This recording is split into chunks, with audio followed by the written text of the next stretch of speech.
Hi everybody, Miss T here, and welcome to my humble little workshop. I've been making this hollow form, and I've got quite a lot of hollowing to do. Unfortunately, we've got so many cracks and checks and problems with this piece of London plane that I haven't really hollowed it as far as I'd like. It's still about 3/4 of an inch thick, but I'm very reluctant to go any further. Although it's not too bad round that bit, but towards the middle and the bottom it's quite thick. But we're going to put some Milliput in here. I will put another video on, or I'll carry on doing this video I should say, when the hollow form, when the Milliput's arrived. So we'll probably make this groove a bit wider and maybe that one a bit deeper. But we did originally bind it with some copper wire, but unfortunately it all blew out. Yeah, the copper wire looks spectacular. It was stripped electrical cable, one piece copper wire, which I wove into 4 strands, wove them into a twisted form and nailed it and flattened it and glued it into the wood. That was the piece from the top, that piece there. And then when I tried to polish it out, it flew apart, which is a great shame because I think it would rather spectacular. So we decided to go with some Milliput, and we'll continue this video tomorrow, hopefully. It's Friday today, but hopefully we'll get the Milliput tomorrow and start putting it in. And these are the tools I used for my hollowing. One is a brand new Glen Teagle hollowing tool, which I had slightly modified just by rounding this edge off and reducing the rate of the waste on that there to give me a little bit more room. The other two I made myself. This one I made some time back. This one I made the last few weeks, which is a straight bar which I just curved it around a bit, and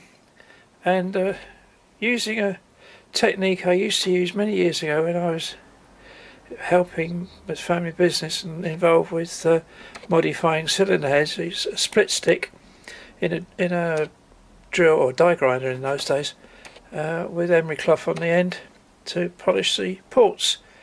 And dirty job, I hated it, but we got results. Anyway, it's neither here nor there. So I've used the similar sort of principle on my electric drill to try and sand the inside, which has worked to a certain extent, and I'll probably give it a bit more.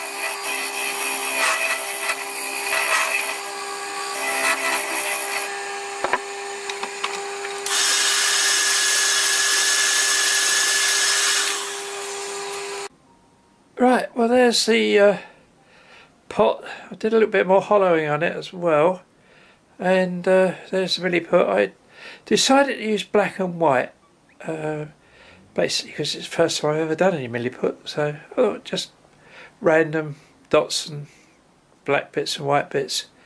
You'll see what it turns like when shows like when it's revealed. I haven't put the video in about me actually putting the Milliput on. There's plenty of other videos around. Jim Overton being the master at Milliput vases and bowls and platters and all sorts of things. Marvellous stuff he does. It was his inspiration that led me to do it, having failed with my copper wire. But hey, there you go.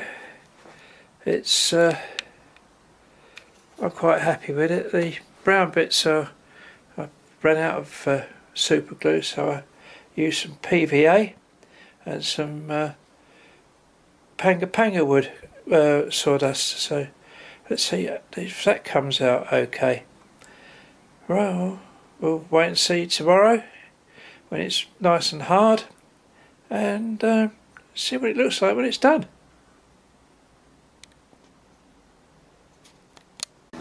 Well, here we are, back in the workshop, back mounted on the lathe, and we're going to try use my skew chisel as a negative rate scraper and see how bad this has really turned out.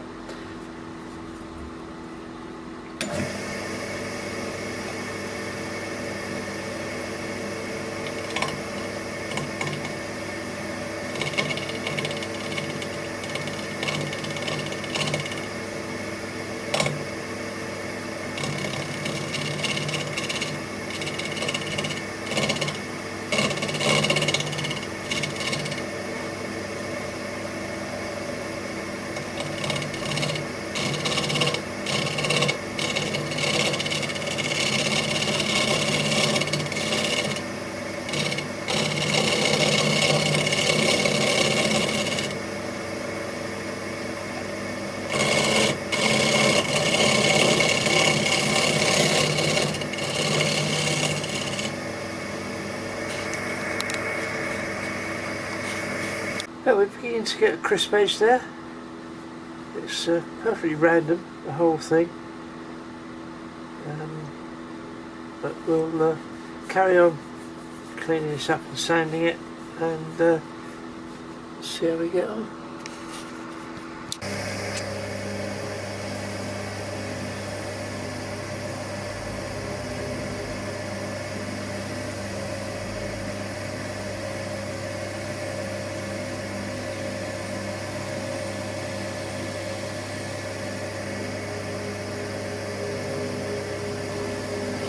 Well, we're just finishing off the Yorkshire grit. We're quite pleased with it actually. There's a few problems with it, unfortunately. There's so many cracks in this piece of wood that I really don't know why I did it. But nothing ventured, nothing gained. You've got to try these things. And it's turned out okay. I'm quite happy with the pattern. We have a low spot here because of the bark, and there's more cracks in it. You probably can't see them on the video, but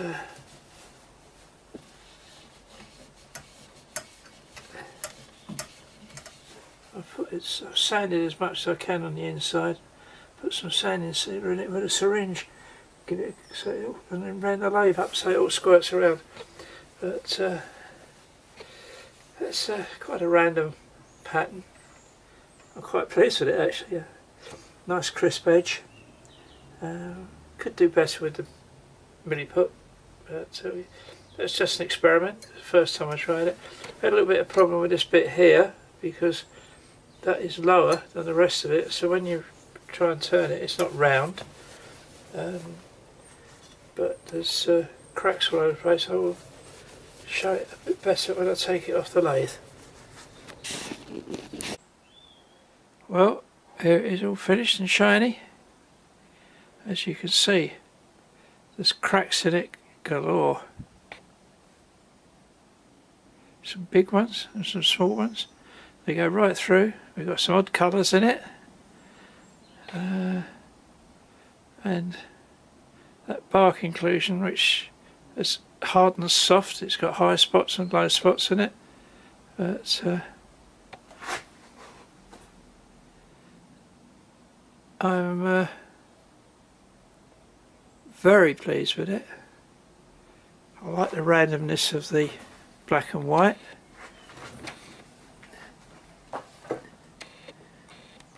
probably can't see inside, but sorry, I'm moving the camera around by hand. But yeah, I think it's quite beautiful.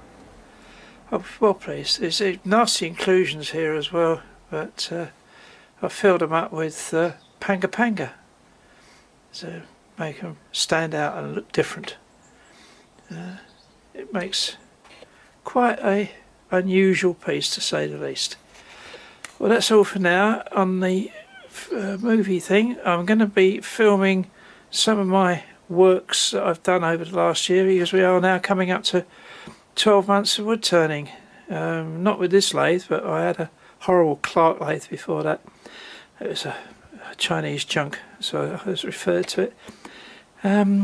But I'll do a little quick video a bit later on over the weekend of all the bits and pieces I've made in those last 12 months. And here's a selection of some of the things I've been turning over the past 12 months. There's a couple of bowls, small pots, I've done boxes, one of my early attempts at a Christmas tree, interesting bit there, a little lidded box made from Lilande, and that's I think it's red pine. That's a bit of spalted birch, I believe, as is that one, also spalted birch. The bowl is rescued from another bowl, which is hand painted on a pedestal and hand painted gold leaves on it, and that is also rescued from another bowl, badly made bowl blank, part turned bowl I should say. One of my farthing bottle stuffers, a wand which also has a phoenix feather in the end. It's a cap, you can remove the cap. Where are we? Yes, there's another little London plain pot there, and of course my Model T Ford wheel spoke pens, which includes fountain and rollerballs. This one's rollerball from TM, and it's an Amiga.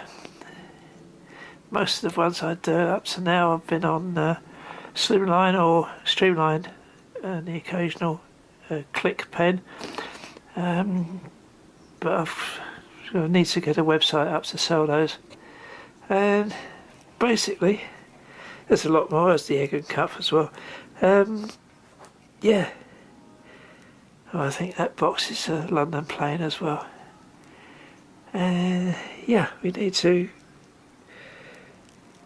press on and get a lot of stuff done.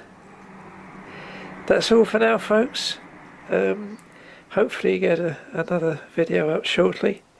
Think of a project to make. Bye for now.